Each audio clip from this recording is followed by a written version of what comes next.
Time has finally come to get some seed down. I am beyond excited. So today I'm going to talk to you guys about how you can do this yourself at home, what type of seed I'm going to put out, how much water we need to put down to get seed going. I've done all the seed prep already, but I can quickly talk about that as well if you're watching this video and I haven't watched the other ones. But mate, time to get the surrounds done and let's get stuck into this. If you haven't seen the videos over the last couple of weeks, I've done all the irrigation around this area. Irrigation's in, we've built the golf green, everything is done. This is ready to be sowed into. So this soil here is nice and soft. We use the power rake on this area that goes on the front of my skiddy, but you can use a rotary hoe to do the same thing and then rake it and level it out, which is what I have done here.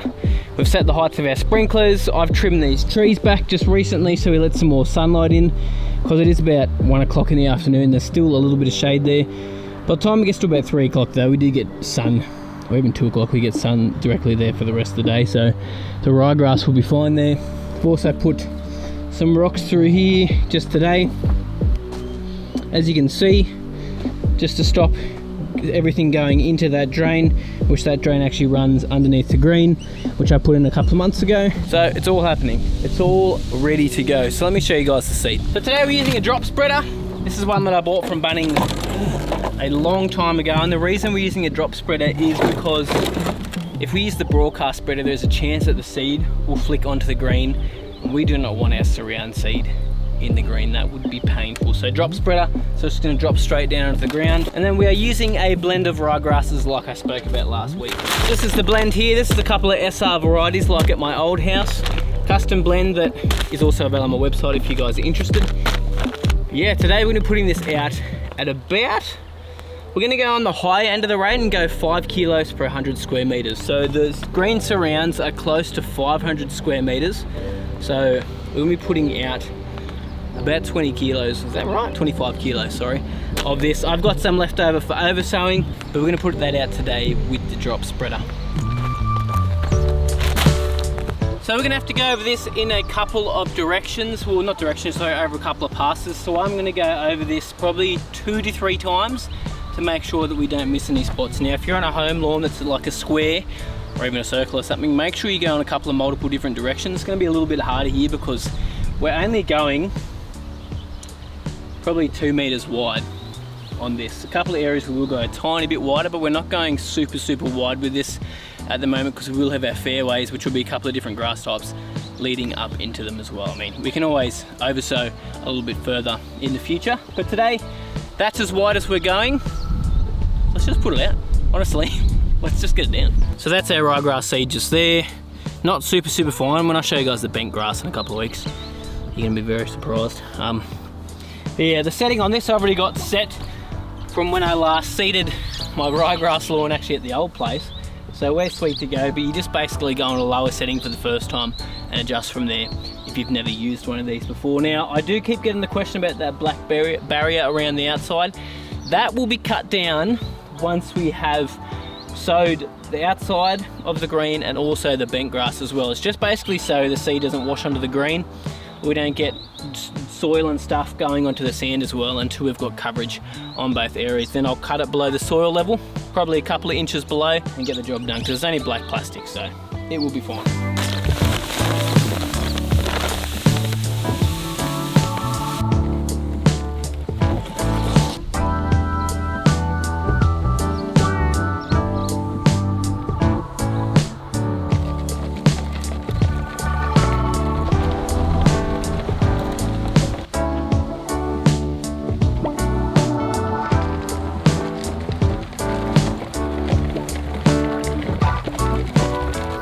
Okay, so next step, which is a very important one to be honest, is to make sure we rake this in because we want good seed to soil contact. So if I can rake it in, get the seed a little bit below the surface of the soil, it's not going to dry out as quick when watering this, and it's going to germinate a lot easier. I'll talk about watering in a minute and why watering is probably, to be honest, the most important step after raking.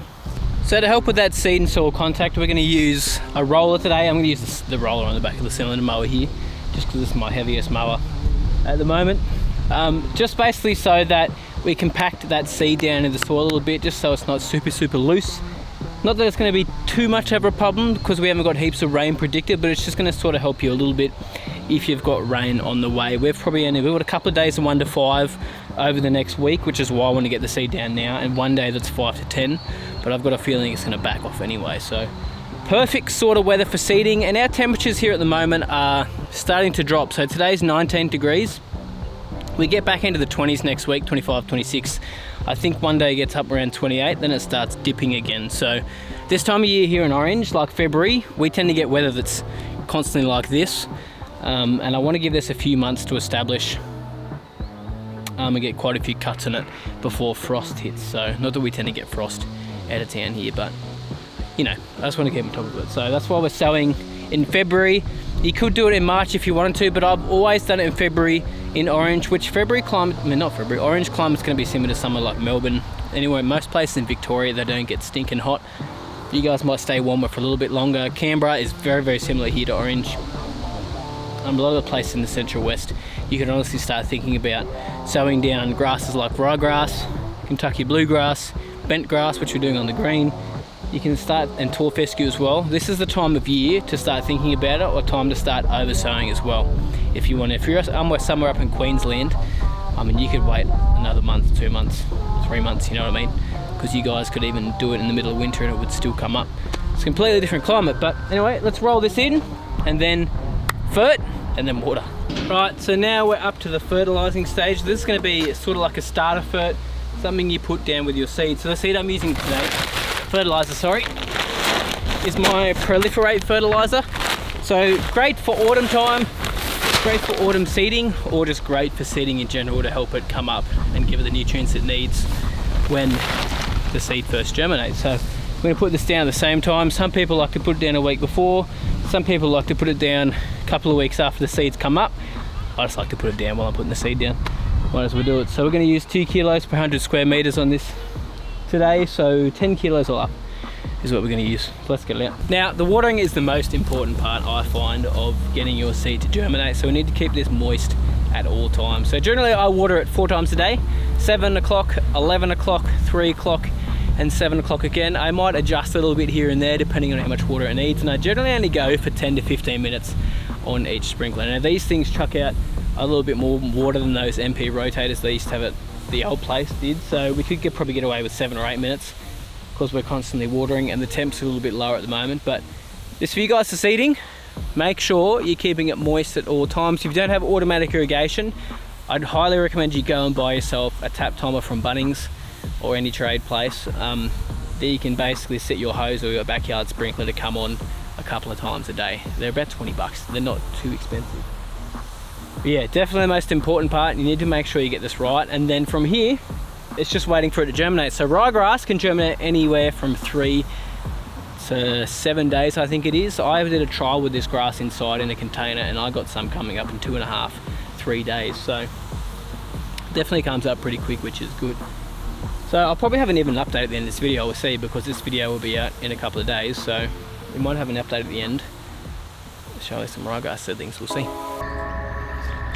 Been about 6 days since we put that seed down. We have lots of germination, but we had a stupid heavy storm this morning and we've had some wash and some annoying things happen, as what tends to happen when you put seed down. If you've ever done it before, you know what I'm talking about. I'll show you what's happened. Oh. We had a big storm. A lot of water has run down from the top of the hill here, come through here. You can see all the wash lines coming through here. It's washed down through here. Some of it's gone into our drain, which is good.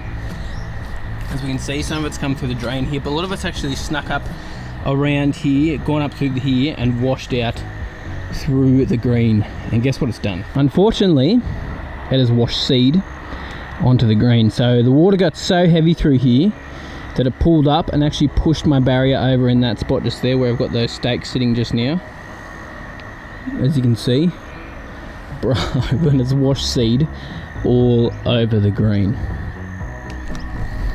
Mate, frustrating. So I'm gonna grab this shovel off. You can see where all the dirt is, like it's a bit darker just there. Shovel as much off as we can for the time being, and when seed germinates in there, which will be in the next couple of days, I'm gonna get some glyphosate and spray it. Probably have to do that 2 or 3 times, I reckon. Ryegrass, man, it just keeps germinating for ages, as in like Seed won't germinate straight away. Sometimes it'll germinate a week later, 2 weeks later. But we'll get as much as we can. We're probably gonna have to deal with a bit of ryegrass in that section of the green. We're just gonna have to pick it out while we're at it. Maybe not. Maybe we'll get all of it. Maybe we'll spray it all and we'll be sweet. So let's get the shovel, pick it out, and I'll show you guys after that how much is germinated. Actually, quite a lot has come up over the last couple of days. I saw germination around day 3, but today's day 6 and lots of germination. Not sure how much you guys can see, but there is seed coming up. Here we go. Absolutely everywhere across here. It's actually pretty even too, which is awesome. Really, really, really good. Exciting stuff to see. And if you haven't noticed, we pulled this fence out up the side here as well, so the whole paddock is really, really open now. Like from up the top here, coming all the way down and up behind the green as well. It really opens up this whole area. It's absolutely ridiculous. Lots of germination over here too. I'm not sure if you guys can see it on camera, but you can see green haze. Man, it's everywhere. I'm not too worried about the wash. It is frustrating, but it's not that hard to fix. So what the plan of attack is, we've got some more rain coming today, so I'm not going to do anything else with this today, but probably tomorrow, which you guys will see in the video next week, I'm going to come out, overseed the whole area with the drop spreader again, and then what I will do is I've got some more sand up behind the shed, and I'm going to top dress over the whole area, roll it in again, and that's going to give us the best chance for really, really even germination. Something I always do anyway, so it's not too big of an issue. We've just got some washed out parts now and potentially some seed on the green, which means I've been keeping those sprinklers going 360 anyway, just to see if any weeds did germinate. I did have a couple of little broadleaf weeds come up, which I'm guessing is just blown in from the outside. Not much though, but we'll keep the sprinklers going 360 now so that the seed germinates on the green. We'll either pick it out depending how much is there, or we'll spray it with some glyphosate.